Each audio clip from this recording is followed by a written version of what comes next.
Do you prefer your Daredevil dark or daring?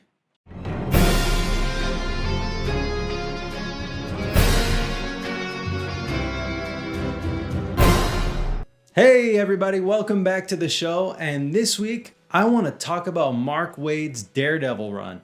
I know everybody's been loving Daredevil Born Again, and of course even I'm a huge fan. I like Charlie Cox in the lead role. I love the portrayal of Wilson Fisk by Vincent D'Onofrio. And a lot of my favorite Marvel comics and comics in general are Daredevil comics. And all of those Daredevil comics are dark Daredevil comics. You know, gritty, Hell's Kitchen, New York, super realistic storylines. We're talking Frank Miller, Ed Brubaker. The legendary runs on the character all have this like foreboding darkness, and the TV show kind of follows that form.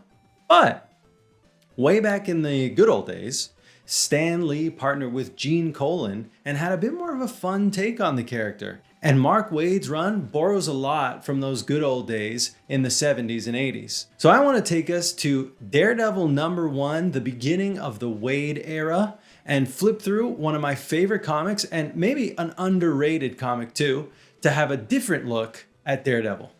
So, as far as covers go, it really pops, doesn't it? I remember buying this very issue, the one I'm going to show you here, like back in, what was it, 2012 when it came out? 2011, 2012, 2013, something like that.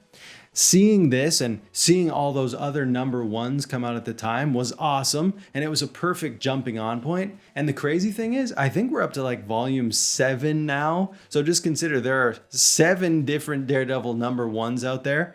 But this is one of my favorite ones, and it's a real different side of the character. And what I like about the cover too is you get the implication of his blindness on the cover. There's this big like early era Batman smile on his face, if you can imagine, almost like 60s era Batman.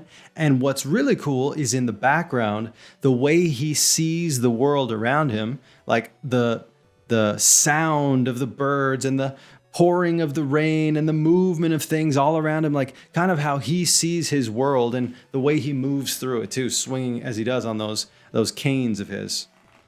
And it starts off really well. And what I like about showing off floppies, and I haven't done it yet on the show, is that you get the original ads. And often the original ads are a lot of fun to look back on. You know, they bring back a memory. Guys, do you remember when Ryan Reynolds was the Green Lantern? No, me neither. Nobody does. Actually, I remember. It was so bad that it was so, okay, so this was June 2011. So bad that it was, that we hope it's better forgotten, let's say. Anyways, right here on this first page, this being a #1, of course, they have to tell you, you know, the origin story of Daredevil. You get that battling Jack Murdock, Matt Murdock's father, how he becomes blind. You know, the whole thing is explained here. And if you're watching the show, you've seen this, you know the origin story. I think it's a cool little, just like having it happen in one page, catching everybody up, is an effective way to do it. We don't need to retell these stories that have been told so many times before. Where things get good is right here. What we're seeing too is the art of Paulo Rivera.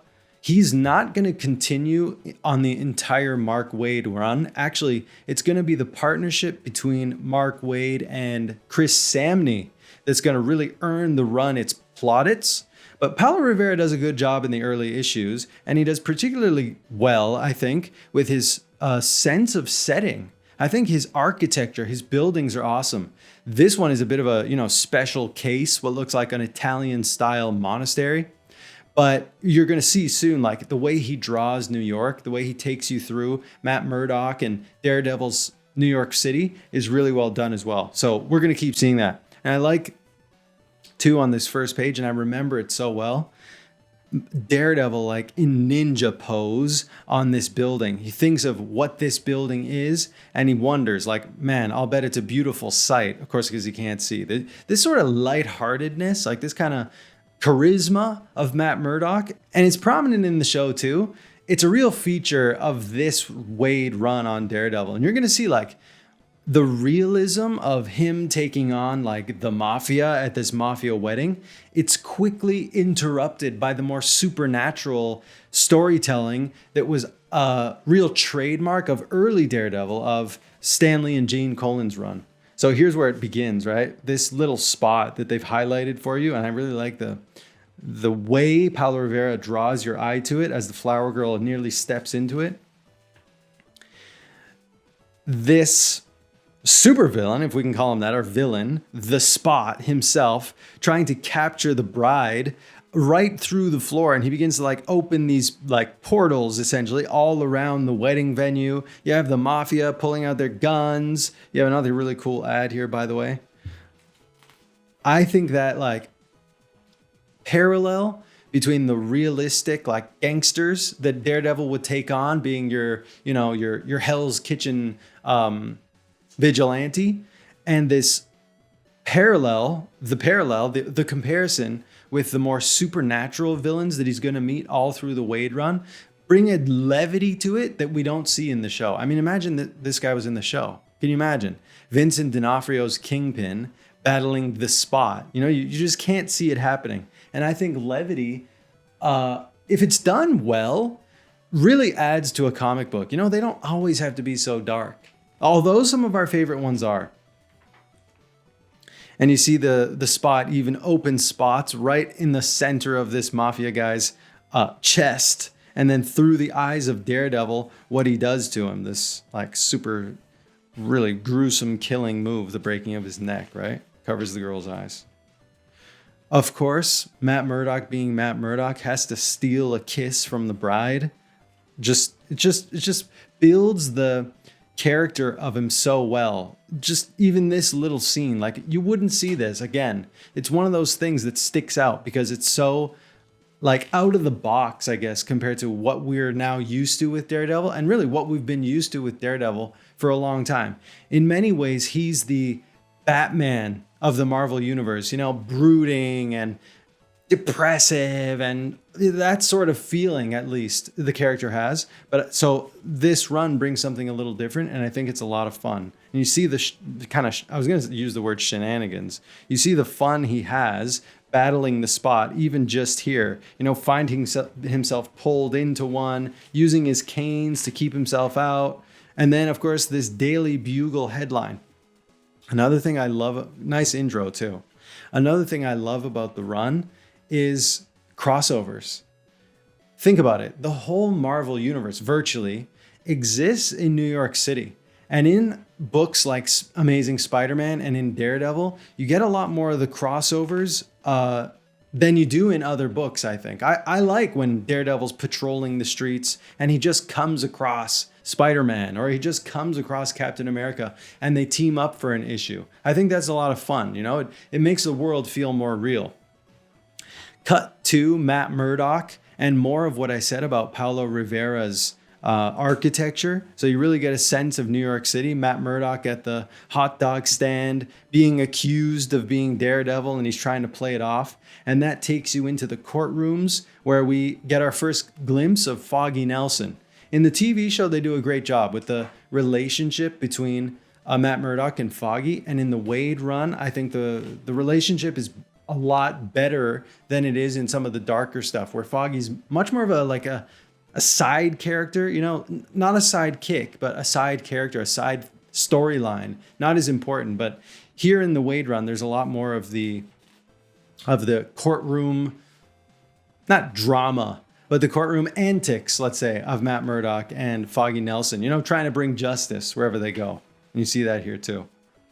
Then we find him up on the rooftop. It's a sweeping view again of New York City. I really like that. Just notice too, notice the pencils and the simplicity of the inks and the really cool colors they used. To me, once Chris Samnee gets on the book and there's like a consistency, another really funny one. Wow. So it must have been the beginning of, so the first Avenger was about to come out. That's crazy. The first Avenger was about to come out. So this is really right at the beginning of the Marvel Cinematic Universe too, which is fun.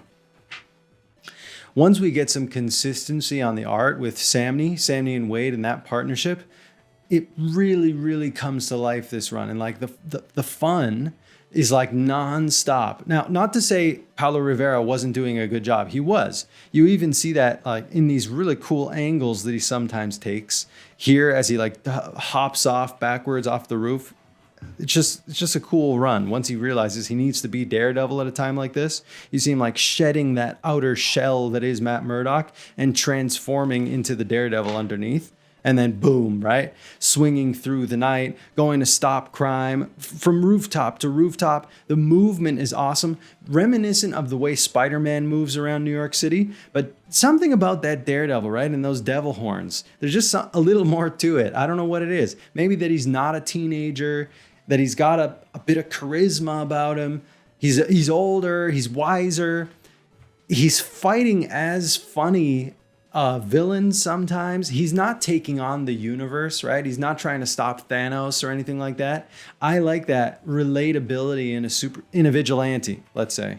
And vigilanteism is what Daredevil is best at. Just like, I would say, just like Spider-Man is. Your friendly neighborhood Spider-Man, well, you're delightful Daredevil in the case of Mark Waid.